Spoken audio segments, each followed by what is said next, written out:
Ah, the CIA, America's own international homeowners association. But instead of writing passive-aggressive letters about your lawn, they'll just topple your own government. So where did this fine institution come from? Let's back it up. So before there was the CIA, there was the OSS, the Office of Strategic Services. These guys were basically a bunch of frat boys that were dropped into the middle of Nazi territory with a bag of cash and questionable morals. But after World War II, President Truman decided, hey, this spy thing is kind of useful. Also, we really hate communists now. So in 1947, he signed the National Security Act, and poof, the CIA was born. Like a phoenix, but instead of rising from the ashes, it was more of a pile of government paperwork and excessive amounts of cigarettes. People really had a problem smoking back then. Officially, the CIA's job was to collect intelligence, analyze threats, and report to the president.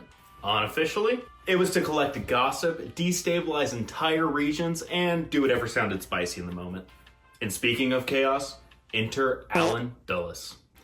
Basically like James Bond, but if James Bond had a cigar fetish and really liked overthrowing democracies all before lunch. He kind of turned the CIA into an unhinged ex that keeps showing up at your door and yelling about communism. You see, the Cold War had just kicked off, and the CIA was frothing at the mouth trying to stop the Soviets. Which, sounds noble, except it quickly turned into the CIA knocking at your door and saying things like, hey neighbor, Oh, hi. thinking about socialism? No. Well, if you're thinking about that, I'm just going to replace your entire government with a guy that sells bananas. I'm serious, it was a guy that sells bananas. We'll talk about him in a bit. And by the early 1950s, the CIA turned into America's little intelligence agency to America's unhinged middle child. Let's start with Iran. So, crazy story. Iran actually had a democratically elected prime minister named Mohammad Mossadegh. And in 1953, he decided that he wanted Iran's oil money, plot twist, to stay in Iran. Naturally, the CIA thought of this as a massive threat to freedom, or at least to someone's wallets. Gotta get that shmoney.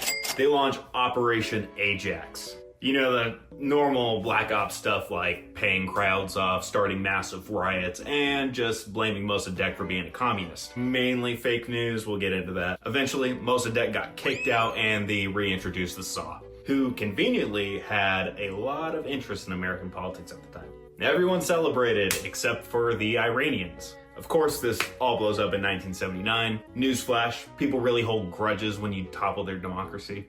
But that leads us into our second topic, Guatemala. Yeah, the banana place. I told you we'd talk about bananas. You think fruit wouldn't cause a global conflict, yet here we are. In 1954, President Jacobo Arbenz, the current president of Guatemala at the time, decided he wanted to give a lot of unused land to poor farmers. Pretty reasonable, right? Not if you're the United Fruit Company. A corporation so powerful, it made governments lose their minds over bananas. It made them go bananas. So the CIA jumps in, arms rebels, fakes an uprising, and kicks Arbenz right out of office. He flees, and Guatemala spirals into decades of brutality, but hey, at least your bananas are affordable. So basically, the CIA established a blueprint. If you mess with American business interests, oil, bananas, it doesn't matter. They'll fund a coup, replace your leaders, and call it democracy. And they've pretty much stuck with this playbook ever since. So now let's talk about America's third awkward attempt at delivering international freedom, Cuba, specifically the Bay of Pigs. Imagine having unlimited resources, trained troops, air support, and still fumbling an invasion this badly. That's the CIA for you. Always finding new ways to lose, even when they're the only ones playing. Back in 1959, Fidel Castro kicked out Cuba's current dictator, Fulgencio Batista, and started waving around scary ideas like education and healthcare. Naturally, the CIA took one look at this guy and said, this guy's obviously Hitler, but with better facial hair. So the CIA cooks up Operation Zapata, better known as the Bay of Pigs. They rounded up a bunch of exiles in Florida and promised them guns, training, and backup. Spoiler alert, there was no backup. It's like telling your buddy you got their back in a fight, and then whenever the fight begins, you just record them and yell, "World Star!" I mean, the plan itself sounded cool. I know what you're thinking when you think of the Bay of Pigs. You're thinking of the Bahamas beach that has all the piglets running around, and it kind of is the same whenever the influencers get their ass bit, but instead of the influencer, just think of the CIA's exile executioner squad just getting wiped out in a bloody blaze of glory. But the plan was easy. Overthrow Castro, right? Absolutely wrong. Literally everything that could have gone wrong went worse. The invasion started on April 17th, 1961. And within hours, everyone knew this was a disaster. The CIA's secret landing spot was as bad a secret as a group of toddlers throwing a surprise party. Almost immediately, Fidel Castro rolled up with his troops and killed hundreds of the Cuban exiles. And the CIA just stood there awkwardly, trying to figure out how to get out of this. Even worse, President Kennedy, who inherited this fiasco from Eisenhower, decided to pull the plug on the air support at the last minute. Imagine getting ditched by your ride at the last possible minute. Brutal. Castro came out looking stronger than ever, and the US ended up looking like the world's most incompetent bully at the playground. The failed invasion pushed Cuba closer to the Soviet Union, leading directly to the Cuban Missile Crisis. Yeah, Kennedy was not happy. So yeah, nice job, CIA. You almost got Florida nuked. The Bay of Pigs wasn't just an embarrassment. It was a sign that the CIA's known playbook had its limits. Turns out people actually fight back when you try to overthrow their governments. Who knew? Up next, we're going to see how the CIA refined their approach, sort of, and took their democracy export business down south. Chile, buckle up. You're next. All right, we're moving to the early 70s now, and it's time for one of the CIA's greatest hits. And by hits, I mean catastrophic interventions that led to millions of lives being uplifted. Enter Chile. Chile. If the CIA's previous interventions were the JV team, this is their varsity moment. Unfortunately, they still played dirty. Chile elects a guy named Salvador Allende, a democratic socialist who campaigned on helping the poor. And as we've learned by now, is basically code for destroy America and puppies. The Nixon administration and the CIA immediately lost their minds. Nixon famously told the CIA to make the Chilean economy scream. The CIA did what they did best. They decided that they were going to flood the economy with false currency, flooding the markets, and paying off unions to uprise. Basically, they were running a masterclass on how to financially gaslight a country. But economic warfare wasn't enough. They needed a violent intervention. Enter General Augusto Pinochet, a man who never met a human right he couldn't violate. And with the CIA's backing, he led a military coup on September 11th, 1973. Yes, another awful September 11th. Allende famously refused to surrender and died in the presidential palace. The CIA, of course, shrugged it off as another win for freedom. Pinochet wasted no time establishing one of Latin America's most brutal dictatorships. Thousands tortured, executed, and disappeared without a trace. It was as if the CIA looked at the Bay of Pigs and said, wow, there's not enough human rights being violated. And the cherry on top, the CIA kept Pinochet in power for almost 2 decades. It took until the late 80s for him to finally step down from power. And even then, he stayed immune from prosecution for years. Chile became a success story of what happens when the CIA succeeds. If you love democracy, that's great. Unless we disagree with you. Then suddenly, you're due for an immediate freedom infusion at gunpoint. Next, we're going to see what the CIA was up to once the Cold War cooled off. Okay, let's set the stage here. So the Cold War has ended, the Soviet Union has collapsed, and the CIA is without their favorite enemy. And what's a spy agency to do once their arch enemy quits? Well, it turns out there is plenty to keep busy with, mainly in the Middle East. First stop, Iraq. 1991. Saddam Hussein. You heard of him? I barely even heard of that guy. Just kidding. I know a lot about that guy. Pretty famous guy. Pretty famous guy. Might be the most famous. Except for me. I'm the most famous. Absolutely wrong. Anyway, getting back to it. Saddam Hussein invades Kuwait, and America jumps straight into the Gulf War. The CIA played a big part here, not by installing a dictator per se, but by feeding intel that caused one of the world's fastest curb stomp battles in history. Problem is, Saddam was left in power, and spoiler alert, he comes back for the sequel. And speaking of sequels, here's the big one. 9/11. Despite the warning signs and the scattered intelligence at the time, America got hit. and America got hit hard. This was an absolute failure on all levels for all intelligence agencies at the time. All the way from the FBI to the CIA, all of them. It was terrible. Terrible, terrible, terrible. I mean, they just got blindsided by one of the most deadliest attacks on US soil since Pearl Harbor. It wasn't just an intelligence failure, it changed the playbook again. After 9/11, the CIA's playbook changed from toppling the Soviet Union to hunting terrorists in caves. Afghanistan became the CIA's new playground. And let's just say they didn't exactly learn from their past mistakes. Supporting questionable warlords? Check. Unofficially arming future enemies? Check. Double check, double check. Basically, the CIA treated the Middle East, specifically Afghanistan, like your favorite episode of Game of Thrones. Everyone's your ally, until they're not. The Lannisters send their regards.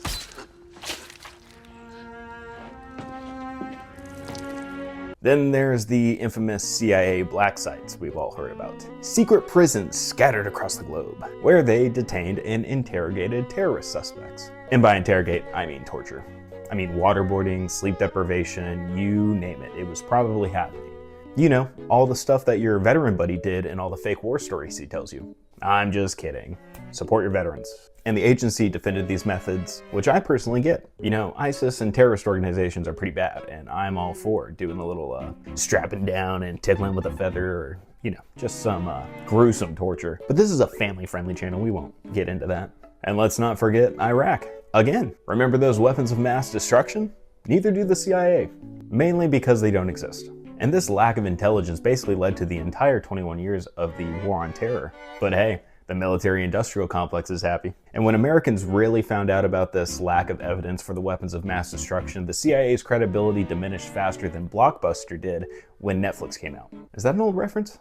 Am I really getting that old? No. But okay, not everything was a disaster. The CIA quickly adapted after the embarrassment in Iraq and mainly focused their energy on secret drone programs that eliminated terrorists at a very efficient rate. These usually encompassed surveillance, but there was the occasional drone strike as well. We love drone strikes. We love drone strikes, they're the best thing. And by the late 2000s, they were taking out terrorist organizations without even putting boots on the ground. Pretty big accomplishment. Efficient? Sure. Ethical? Jury's still out on that one, but terrorists gonna terrorists, and you gotta take care of that. I get it. So in summary, post-Cold War, the CIA didn't necessarily kick its habits, but it certainly evolved to combat the growing threats around the world. And this brings us right into today.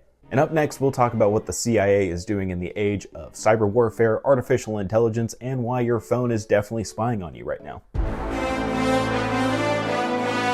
All right, so far we've traveled through the CIA's history, laughing, crying, and giving credit where credit is due.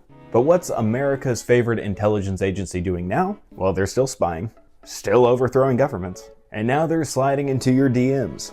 Seriously. These days, the CIA has passed the age of trench coats and espionage and moved on to the age of social media, cyber warfare, and artificial intelligence. Cyber warfare is the new Cold War. And guess what? They're killing it. They've traded fake protests and banana coups to zero-day exploits into server breaches. Why invade when you can just hack? The CIA runs massive operations to cyber warfare, intelligence gathering online, and even infiltrating terrorist organizations through smartphones. Crazy stuff, crazy stuff. If you think you're paranoid about Alexa listening to your conversations, well, you should be. And speaking of spying, let's talk about everyone's favorite conspiracy. Is the CIA listening to you through your phone? Most definitely, yes. Well, let's preference. You specifically? Probably not. But long answer, they totally could, if you give them a reason. In truth, the CIA does not care about all of your conspicuous DMs, unless you're sliding into ISIS's IG account. Holla! But jokes aside, their main targets are foreign adversaries. I'm talking Russia, I'm talking China, I'm talking your mom's house. And North Korea. North Korea is pretty bad. No one should like North Korea. And this means they're constantly doing cyber operations and social media manipulation. And yes, deepfake technology. Because why assassinate a dictator when you can just make a deepfake confessing all of his dirty little secrets? And don't think they're behind on AI either. The CIA is heavily investing into artificial intelligence. We're talking about predicting global events, analyzing massive amounts of intelligence data, manipulating markets, I mean, you name it. If it's out of this world, the CIA probably has 2 toes dipped in it. And if you think ChatGPT is impressive, Imagine an AI specifically trained to look over security footage, social media manipulation, and intercepting communications. Skynet vibes, anyone? Even recruitment is changing. Instead of quietly approaching college kids with good grades and questionable morals, the CIA has moved on to platforms like TikTok of all places. I mean, kids are just scrolling and seeing ads for the CIA. I mean, tweets, memes, they're really trying hard to present themselves as the cool dad now. Because nothing says secret spy like a CIA agent hitting the gritty. I get bread, all these bands. But ultimately, the CIA is facing unique challenges. Unlike the Cold War, threats today aren't just nukes and communists. Damn communists. They're digital, they're complicated, and they're global. But we've talked a lot of shit, so let's talk about some good things. Alright, we've talked about the CIA's most catastrophic Tinder swipe so far. And hey, fair enough, they've messed up a lot. But credit where credit's due, the CIA has done a lot of good. I know, shocking. Let's talk about one of the big ones. This kind of leads into the Bay of Pigs, the Cuban Missile Crisis. Yeah, the same agency that botched the Bay of Pigs invasion redeemed itself in 1962 when they discovered Soviet nuclear missiles being placed in Cuba secretly. Without that intelligence, JFK might have not found out about the missiles until after they touched ground in Florida. So hey, good job preventing World War III, guys. Fast forward to Cold War's peak, the CIA was running circles around the KGB. We joke around about the CIA's obsession with communism, but in truth, espionage isn't just coups and chaos. It was also quietly stealing Soviet secrets. The CIA consistently managed to recruit high-level Soviet officials, gather intelligence, and stay one step ahead. And when your opponent has nukes, staying one step ahead matters. And let's not forget the role the CIA had on capturing Osama bin Laden. After 9/11, the CIA shifted from toppling democracies to finding terrorists, launching a painstaking decade-long manhunt. Bin Laden was finally found and executed in Pakistan in 2011. And say what you will, but that is undeniably one of the most successful intelligence operations in human history. They've also disrupted countless terrorist plots around the world, quietly dismantling organizations all before it could hit the evening news. But behind the scenes, yeah, they're busy. Think of them as America's overly paranoid older brother. Annoying most of the time, but useful when there's a threat. So what have we learned about the CIA today? Well, mainly that overthrowing governments is a very messy hobby. But seriously, over the past 70 years, the CIA has literally shaped the world we live in today. Yes, we have laughed at their screw-ups, we have seen coups backfire, and we have uncovered the weird obsession with bananas. But we've also acknowledged their successes. For better or worse, the CIA has prevented nuclear warfare. And not just once. They've completely dismantled terrorist organizations before we even knew they existed. And occasionally, kept the world from going off the rails. But here's the uncomfortable truth about intelligence work. It isn't black and white. The CIA has done terrible things. They've also done great things. They've saved lives and they've ruined others. Their story isn't heroic or villainous. It's complicated. Like relationship status on Facebook complicated. The CIA reflects America's own contradictions. Democracy on one hand and control on the other. Freedom or manipulation. Heroism or hypocrisy. It's an agency tasked with defending freedom but often undermining the very values it swore to protect. So why does this matter for you? Sitting comfortably on your couch, eating your Chipotle, watching some random guy on YouTube talk about a unfathomably complicated intelligence agency. Because this stuff isn't history. It's happening right now. And as technology gets smarter, the world gets more chaotic. How the CIA operates and navigates this world of technology and artificial intelligence is more prevalent now than ever. The CIA isn't going anywhere, but it is changing. The question now is, how much oversight do we want them to have? How much secrecy is too much? And how can we trust them to act in the people's own interests? Or will they just continue making the same mistakes? These aren't questions I can answer on a YouTube video. These are questions you need to answer. Because this agency, messy as it is, represents us all. And with that, America's most controversial intelligence agency comes to an end. Thank you for sticking around through all the coups, conspiracies, and bananas. And hey, if this video disappears suddenly, you know who to blame. Thank you for watching. Smash that like button harder than the CIA smashes democratically elected governments. And let me know in the comments what other CIA operations I've missed.